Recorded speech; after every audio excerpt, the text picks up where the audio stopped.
full review of the Grand Design Momentum 21G 2019. We got it in January, and what's it right now, October?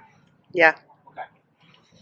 Come on over here. First thing I did was add a second battery, because we're very rarely in campgrounds, and the second battery comes in handy. Also added a tire pressure monitor and some LEDs underneath on the jacks. I'll show those to you when we get back that way. Everything else here is pretty self-explanatory. Built-in generator. Hold on. For the fresh tank fill, satellite hookup. There's some plugs there. Battery shut off. You know, just a basic little compartment. I measure all the water going in and out of the camper with the thing here, so I can tell how long her showers are. We hold 100 gallons of water, by the way, so we can pretty much do whatever we want over the weekend. Tire pressure monitors just screw onto the valve stems.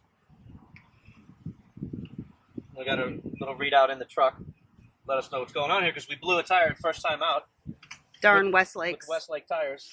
So we changed them over to some heavier tires. Yeah, I will not be over here for long. Stick your foot in that hole. No. So gross. No. 30-gallon fuel tank with a gauge, pump, gauge, and hose. So 30 gallons. If we get somewhere on Friday night at, say, 7 o'clock at night, and we leave Sunday morning, and the air conditioner and the generator runs nonstop the whole weekend, I'll need about an additional 5 gallons. So about 35 gallons will run us with the AC on nonstop, everything on nonstop for the whole weekend. Massive awning. 19-foot awning. I installed LEDs on all 4 jacks that have a remote going into the truck. So from the truck, I can hit the buttons and turn these LEDs on when we're backing in somewhere at night. I'll be able to see what's going on and don't have to come out here with flashlights and everything. That's our underbelly. Yeah, that's it. Nothing else out here except this compartment, which is actually pretty huge. They put motion sensor lights in all these, which is kind of nice. You don't have to remember to shut them off. I just put a pegboard up there to hold some stuff that we use all the time, and shovels and tools and whatever else. That's up top in there. Okay. Okay. Well, we got a little bit of a review on the outside of the camper. Now we're going to go inside, take a look around, show you some of the things that my wife likes about having, which to us is a huge camper coming from a truck camper. All right, we'll start with this area back here because there's a lot going on back here. Obviously, it's a garage that we pull the four-wheeler into. We just roll the carpet up out of the way, put a tarp down, four-wheeler comes in here, side-by-side comes in here, golf cart comes in here. Whatever we need to put in here, there's straps on the floor that are hooked to the frame, so everything back here is very, very solid, whatever you put in here. The beds come down. These come down to make benches. This comes down to make a bed. It stops about right here. So the way we have it set up now is when it's just the two of us, and really no one else is going to be in here. We keep these 2 chairs out. It's a little more comfortable, and we have a little more room. Across the back door gets kind of dirty from driving up and down on it, and sandy and dirty and muddy. Clean it off as best we can, but it never really looks super clean, so we just hung one of those things over it so it looks a little nicer. You're not staring at a black wall. Now, the next configuration of this is with these down, and we'll show you that here in just a second. We have the benches down. This bed comes down and stops about right here if you want to put a couple of people up there. It's sturdy, it's comfortable, it's actually pretty nice. Now we got the couches down here so that if we have guests or other people, we've had 6 in here and pull up a chair in the end for 7 for dinners and stuff before. It works fine. So this is the configuration when there might be more people around and we need to seat a few extra folk. Oh, did you see my weather station? No, we haven't. Show us. Well, I put in a weather station. It has a sensor outside. Got a sensor outside, shows humidity outside, inside, temperature inside, outside, moon phases, sunrises, sunsets. And then over here, we have to the kitchen. Nice solid surface countertop. Nice big sink, which is real nice. Nice little faucet here. This thing pulls out, clean the sink there with it. Got a window back here. The sun's shining in real bright, so I left it shut. Pretty good cabinetry. Decent amount of room. They're all hardwood too. There's no particle board in there. Decent storage. 3 drawers. Nice stove. I like having a regular oven. I don't like the convection microwave combos they're putting in campers now. I like to have a real oven to do baking and things that we want to do in it. And of course, stove top.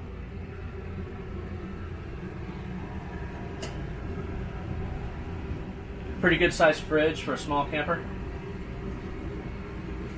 Lots of room. It's running on gas now. I always run it on gas pretty much at all times. Okay, and then right down there. Solar charge controller. We just put some solar on the roof. Put the charge controller over here. It's not really getting a good reading because we're plugged in, but it does its job because I run the refrigerator on gas all week long. We keep this camper at a storage yard, so it's not at my house. It's not plugged in. So I run this on gas all during the week, keep the fridge on, and the solar panel keeps the batteries charged up for the exhaust fan in the back, and just to keep the thing running so we don't run out of batteries.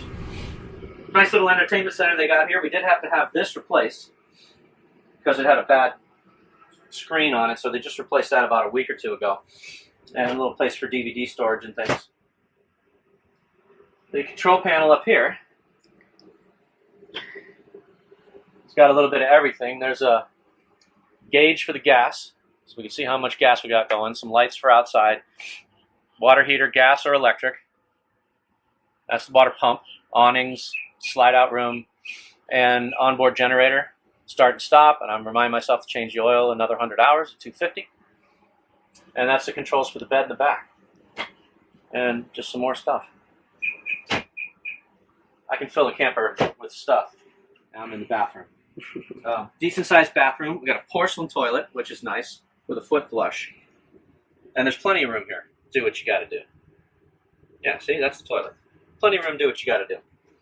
Little sink is a bit inconvenient because of where this is, and it really should have some kind of a different faucet for it to get in here and do what you need to do. But it's alright, it's doable. Decent little medicine cabinet. Good sized shower with a skylight above. Plenty of room here for me. Plenty of room for somebody that's a lot taller than me. This thing has really tall ceilings. Can you fit through here into the bedroom? Mm-hmm. Okay. Now again, this bed is in the slide, so it's slid out right now. It's queen size bed. This is the slide you saw from the outside. It's the only slide on the camper. It still feels like a much bigger camper because the ceilings are so tall. But the only modifications we did in here was we put a pad on top of the bed, like a Tempur-Pedic pad that's about 3 or 4 inches thick, which helped immensely because the bed is just absolutely terrible. Yes, it was. It was pretty bad. I added a TV in here, which is really the only kind of modification we did in here. And there's a good-sized closet here to hang clothes up, and it's in there pretty deep. It goes way up, too. So that's kind of nice. I see on the newer models, this opens. It has a little shelves back in there, but this one does not open. And there's cabinets and everything down here, and the electrical panel is also down here. It seems to be open. It does have ducted air conditioning throughout the whole camper, which is super nice. In fact, I'll never own another camper that doesn't have ducted air conditioning and a thermostat. Because it's nice when it actually shuts off once in a while. Yeah. Yeah, remember this is Florida, and right now it's about 90 degrees out, which is not too bad, considering some days it's extremely hot. So that is the bedroom. The door is shut off the bedroom. If you did have some company back there, you can keep this door shut. They can use the bathroom. It won't disturb you while you're in here. We've only had guests once. But we do camp every single weekend. Shut the door.